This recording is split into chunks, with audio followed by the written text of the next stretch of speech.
Uy, pare. May naghahanap sa'yo doon, babae. Sino? Maganda, maputi. Celine ang pangalan. Anak Hindi mo nga. yan? Nandyan? Anak ko? Oo. Brown yung mata. Maganda pala yung anak mo. Hindi mo sinabi, ha? Hello, ma'am. Tumigil ka. Anak ko yan, ha? Ako na pong bahala sa kanya. At ako rin ang bahala sa'yo. Kaya siguraduhin mo na hindi magkakausap sina Arthur at si Celine. Noted, ma'am. Dali na mga 5 minuto. Punta ako na. Baka biglang umalis. Sige, salamat, ha?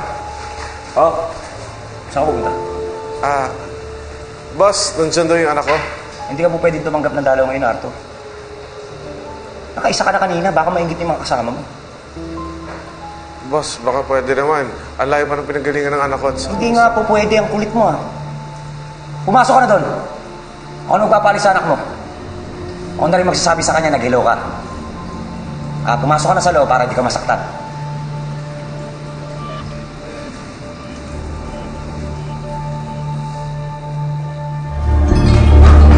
Saan mo pupunta?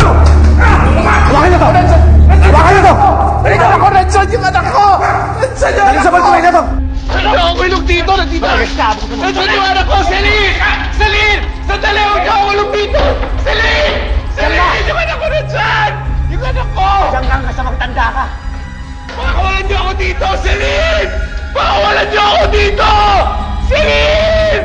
Celine! Miss, ikaw ba si Celine? Yes po. Umuwi ka na. Hindi lalabas ang tatay mo.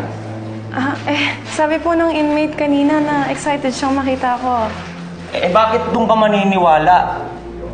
Kriminal yun. Sa akin ka maniwala. Sir, kahit saglit lang. Importante lang po talaga. Alam mo, manang-mana ka talaga sa tatay mo, no? Makulit.